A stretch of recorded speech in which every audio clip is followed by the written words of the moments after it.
छोड़िए, बेचारा कब से भागा जा रहा है। तो ये गाड़ी वाले को खा नहीं रहे हैं, लेकिन वो बेचारे 2 किलोमीटर से भाग रहे हैं, गाड़ी वाला जा रहा है।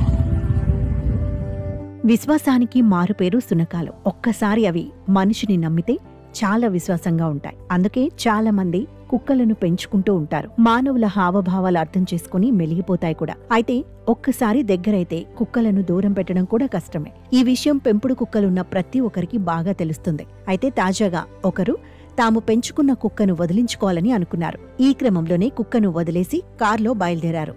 కానీ ఇవేమీ తెలియని సునకం మాత్రం యజమాని వెంటే పరుగులు తీసింది. కార్లో వెళుతున్న కిలోమీటర్ల పాటు వెంబడించింది. హర్యానాలో జరిగిన ఈ సంఘటనకు సంబంధించిన వీడియో ప్రస్తుతం సోషల్ మీడియాలో వైరల్ అవుతోంది.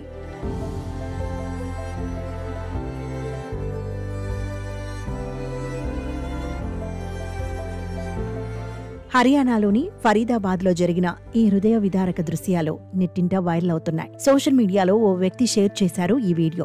మధ్యాహ్న సమయంలో ఎవరో కుక్కను కనీసం మానవత్వం లేకుండా రోడ్డుపై వదిలేశారని పేర్కొన్నారు. కారులో తీసుకొచ్చి రోడ్డుపై వదిలేసి అక్కడ్నుంచి వెళ్లిపోయే ప్రయత్నం చేశారు. యజమాని వదిలించుకుంటున్న విషయం తెలియని ఆ సునకం ఓనర్ కారు వెంట పరుగులు తీసింది.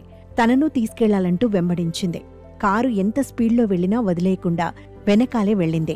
దాదాపు 2 కిలోమీటర్ల పాటు ఆ సునకం కారు వెంట వెళ్లిందని తెలిపారు. కారులో ఉన్నవారు మాత్రం కనీసం వాహనాన్ని నిలుపకుండా వెళ్లిపారని పేర్కొన్నారు. కాగా ఈ వీడియో నెట్టింట వైరల్ అయింది. సోషల్ మీడియా యూజర్లు తీవ్ర ఆగ్రహం వ్యక్తం చేస్తున్నారు. కనీసం మానవత్వం లేని ఆ యజమాని అసలు మనిషే కాదని కొందరు కామెంట్స్ చేశారు. ఇలాంటి చర్యలకు పాల్పడ్డ వారిపై చర్యలు తీసుకోవాలని, అవసరమైతే చట్టం కూడా ఉండాలని చెబుతున్నారు. ఇన్నాళ్లు యజమానికి అలవాటైన ఆ సునకం ఒంటరిదైతే ఎలా బతుకుతుందని జంతు ప్రేమికులు కామెంట్స్ చేశారు. జంతువులు కూడా మనలాంటి జీవులే. వాటికి కూడా భావోద్వేగాలు, భయం, ప్రేమ ఉంటాయి. ఇలా జంతువుల పట్ల క్రూరత్వంగా ప్రవర్తిస్తే జంతు సంరక్షణ సంస్థలకు, పోలీసులకు సమాచారం ఇస్తే వాళ్లే చూసుకుంటారని మరికొందరు తెలిపారు. छोड़िए, बेचारा कब से भागा जा रहा है।